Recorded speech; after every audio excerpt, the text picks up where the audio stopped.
मनीष शब्बा खैर, सिमस न्यूज 24 में आपका हार्दिक स्वागत है। मैं मनीषा राजपूत। चलिए चलते हैं आज की हेडलाइन। सेना का साफ संदेश, जारी रहेगी योजना। कई संगठनों का आज भारत बंद का ऐलान। झारखंड में बंद रहेंगे स्कूल, बिहार में अलर्ट। 3 मिनट की रिपोर्ट देख लीजिए, फिर अग्निपथ पर कोई रिपोर्ट देखने की जरूरत नहीं पड़ेगी। सेना की नौकरी छोड़कर भागने वालों की संख्या देखकर आप कहेंगे अग्निपथ ही भविष्य है। जिस फॉर्मूले से देश ने मोदी को पीएम बनाया, उसी फॉर्मूले से अग्निपथ का आइडिया आया। पूरा देश जानना चाहता है पीएम मोदी ने अग्निपथ प्लान क्यों बनाया और इससे क्या क्या फायदा होगा। पीएम मोदी ने कुर्सी हिलने तक का रिस्क क्यों लिया और जब पूरे देश में विरोध हो रहा है तो भी झुकने को तैयार क्यों नहीं है।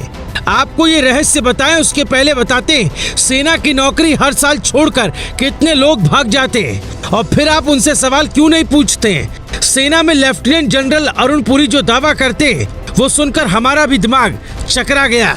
हर साल लगभग 17,600 लोग सेना की नौकरी अपने मन से छोड़ देते हैं, वीआरएस यानी रिटायरमेंट लेते हैं। ऐसे लोग कौन हैं जो देश की सेवा छोड़कर भाग जाते हैं? भागना ही था तो फिर सेना ज्वाइन क्यों की? सरकार का लक्ष्य अगले कुछ सालों में 1 लाख भर्ती हर साल की है, यानी सरकार का प्लान कुछ और है। फिलहाल देश में सैनिकों की औसत उम्र 32 साल है। सरकार इसे 25 से 26 साल करना चाहती है। आने वाले वक्त में जो हालात बन रहे हैं उसमें तकनीक की जरूरत पड़ेगी। युवा पीढ़ी सेना में आएगी तो तकनीकी तौर पर भारतीय सेना भी कमाल दिखा सकती है। भारत में इस बात पर ध्यान नहीं रहता है। ज्यादातर लोग सोचते हैं सेना का मतलब है दौड़ना, हथियार उठाना और चलाना, जबकि अब दौर तकनीक का है। जब मोदी प्रधानमंत्री नहीं थे तब उन्हें देश के युवाओं ने सोशल मीडिया तकनीक से इतना लोकप्रिय किया कि वो कहां से कहां पहुंच गए। यही प्रयोग सेना में करने का वक्त आ गया है, इसलिए देश में इस बदलाव की जरूरत पड़ी है। हम आपको उदाहरण देते हैं। अब युवाओं का समय आ गया है। उरी अटैक के बाद भारत ने पाकिस्तान पर सर्जिकल स्ट्राइक की। जो कमांडोज में शामिल थे, क्या आपको उनकी एज पता है? सबकी उम्र 30 से कम थी। जिनको तकनीक की समझ थी, शरीर पर 25 से 40 किलो का हथियार और बारूद उठाने की घंटों तक क्षमता थी, जिनके हार्ट अटैक होने की गुंजाइश नहीं थी, क्योंकि ऐसे ऑपरेशन में ऊंचाई से कूदना पड़ता है। और बड़ी बात, इस एज में परिवार के प्रति लगाव कम, देश के प्रति ज्यादा होता है। सरकार की मंशा के पीछे कई कारण हैं, अब हम वो भी बताते हैं। आज लड़ाई ड्रोन की हो गई है। सीडीएस बिपिन रावत ने शहीद होने से सिर्फ 4 घंटे पहले ये दावा किया था, युद्ध जैविक होगा, हथियारों से नहीं। जैविक युद्ध की तैयारी हमारी नई पीढ़ी ज्यादा बेहतर कर सकती है। हमारे देश में सेना को इमोशनल एंगल से देखा जाता है। कई देश रोबोट बना चुके हैं, भारत भी रोबोट बना रहा है और अब लड़ाई तकनीक से होगी। आपको याद होगा आज दौर मशीनों का है और मशीनों को समझने के लिए युवा पीढ़ी सबसे बेस्ट है। इसलिए सरकार 17.5 से 23 साल के लोगों को भर्ती करेगी। 10,000 सैनिकों को रखकर बाकी को रिटायर कर देगी, यानी हर साल आपको 10,000 17 से 23 साल के सैनिक मिलेंगे। जिस सेना के पास ऐसी ताकत हो वो कुछ भी कर सकती है। ज्यादातर लोग आपको बता रहे हैं कि 4 साल बाद कितना पैसा होगा, लेकिन हम आपको बता रहे हैं 4 साल बाद देश कहां होगा। मार्च 2020 में थल सेना प्रमुख रहे जनरल MM नरवणे ने 2 टूक अंदाज में एक बात कही थी। 20वीं सदी के बड़े जंगी हथियार जैसे युद्धक टैंक और लड़ाकू विमान अब बीते जमाने की चीज बनते जा रहे हैं।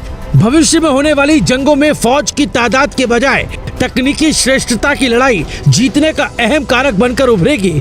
फौजी ढांचों के भौतिक स्वरूप की अहमियत कम होती चली जाएगी। जिसकी सेना तकनीक से जितनी स्मार्ट होगी वो देश उतना मजबूत होगा। भारत में आजादी के बाद राष्ट्र भावना को पैदा नहीं किया गया, यहाँ निजी हितों की बात हुई। यही कारण है कि हम कई देशों से पीछे हैं। अभी दुनिया के 80 देश ऐसे हैं जहां सेना में नौकरी करना अनिवार्य है। दक्षिण कोरिया, उत्तर Korea, Russia, Israel, Brazil, Turkey, Norway और फिनलैंड में सेना में जॉब जरूरी है। इन देशों में 18 से 27 साल के युवाओं को एक निर्धारित समय के लिए सेना में भर्ती होकर देश की सेवा करना होता है। छोटा देश है ऑस्ट्रिया, वहाँ सेना में हर नागरिक नौकरी के लिए जाता है। 1.5 साल बाद ही वो सेना छोड़ सकता है। छोटा देश इजराइल है, हर नागरिक को 3 साल सेना में अपनी सेवाएं देनी पड़ती हैं। इसके बहुत फायदे भी है। अमेरिका भारत से ज्यादा समृद्ध है, लेकिन वहाँ सेना में पेंशन 20 साल तक नौकरी करने पर ही मिलती है, जबकि भारत में सबको पेंशन की चिंता है। अमेरिका में ज्यादातर सैनिकों को 8 साल बाद ही रिटायर कर दिया जाता है। भारत सरकार का मॉडल अमेरिका से मिलता जुलता लगता है। दरअसल देश युवाओं को बदलना है। मोदी की तरह कोई भी व्यक्ति सिर्फ अनुभव के साथ रास्ता दिखा सकते हैं। इस बात में कोई शक नहीं कि अग्निपथ के बाद भारतीय सेना सबसे मजबूत होगी। अभी भारतीय सैनिकों की औसत उम्र 32 साल है, जबकि अमेरिका के सैनिकों की औसतन उम्र 27 साल है और ब्रिटेन के सैनिकों की औसत उम्र 30 साल है। यानी हमारे सैनिकों की औसत उम्र इन देशों के सैनिकों से ज्यादा है। दूसरा, इससे सरकार हथियारों की खरीद पर ज्यादा पैसा खर्च कर पाएगी। अब तक सरकार को रक्षा बजट का आधे से ज्यादा हिस्सा सैनिकों को सैलरी और पेंशन देने पर खर्च करना पड़ रहा था, लेकिन इस योजना के लागू होने से ये खर्च धीरे धीरे कम होगा। Bureau report, global Bharat TV. मुख्यमंत्री योगी आदित्यनाथ ने कहा कि अग्निवीरों की यूपी की सरकारी भर्तियों में बदलाव करेगी। रेलवे में आज लाख पदों के लिए भर्तियां प्रक्रिया जुलाई से। पटना से दिल्ली जा रहे विमान में लगी आग, 185 यात्री बचे। देश में कोरोना के 12,000 नए केस, ज्यादा मामले, 15 की मौत। आजमगढ़ उपचुनाव के लिए चुनावी रैली करने पहुंचे सीएम योगी आदित्यनाथ ने कहा, विपक्ष पर गोल हमला, सपा बसपा विकास में राहु और केतु। अखिलेश मुलायम दूर धर्मेंद्र के लिए बड़ी चुनौती। मुख्यमंत्री केशव प्रसाद मौर्य ने कहा, यूपी में अब गुंडाराज नहीं रामराज चाहिए। प्रधानमंत्री ने प्रगति मैदान एकीकृत ट्रांजिट कॉरिडोर परियोजनाओं की मुख्य सुरंग और 5 अंडरपास के उद्घाटन किया। 55 लाख लीटर ईंधन की बचत होगी। एनसीआर से दिल्ली आने वाली 31 पैसेंजर ट्रेन आज रद्द रहेंगी। दिल्ली के बाहर दूसरे राज्यों में सैकड़ों छात्र फंसे। जून और जुलाई में होनी है कई तरह की परीक्षाएं। परीक्षा टालने की मन्नतें कर रहे छात्र। अग्रवीरों को नौकरी देंगे आनंद महिंद्र, ट्विटर कर रहा, अनुशासन और कौशल आएंगे काम।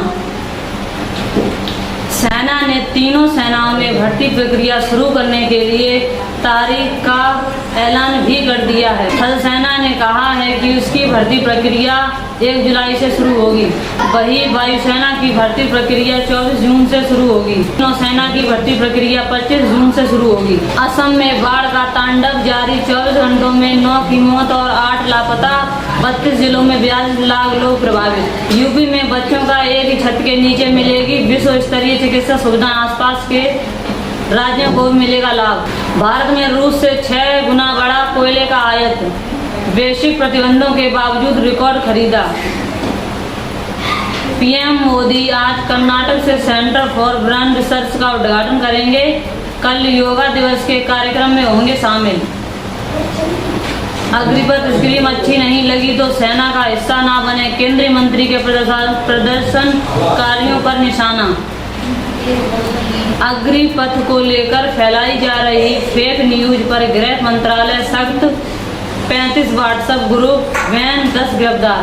बंगाल देश के विदेश मंत्री 3 दिन की यात्रा पर पहुंचे। आज विदेश मंत्री एस जयशंकर से मिलेंगे। तीनों सेनाओं से भर्ती प्रक्रिया के लिए तारीखों का ऐलान। एफआईआर हुई तो नहीं मिलेगा मौका। अग्रवीरों को 10% आरक्षण, ऊंट के मुंह में जीरा। सीआरपीएफ बीएसएफ में हर साल भर्ती होंगे 3000 अग्रवीर। फ्लैट्स में सबसे कम किराए वाला टिकट लें। 21 दिन पहले करें बुकिंग। सरकारी कर्मचारियों के लिए नए निर्देश। आगरा में युवाओं को भड़काने की साजिश का पर्दाफाश। व्हाट्सएप ग्रुप पर भेजे गए थे मैसेज। भारत बंद के ऐलान के बीच उत्तराखंड में अलर्ट। रेलवे स्टेशन पर चप्पे चप्पे पर आरपीएफ के जवान तैनात। 2 दिन में ही प्रयागराज मंडल के 59,000 टिकट निरस्त। रेलवे के लाखों का नुकसान। कर्मचारियों को बरसतगी आदेश पर कोर्ट नहीं लग सकती रोक। हाईकोर्ट ने ट्यूलेंस के अंतरिम आदेश का किया रद्द।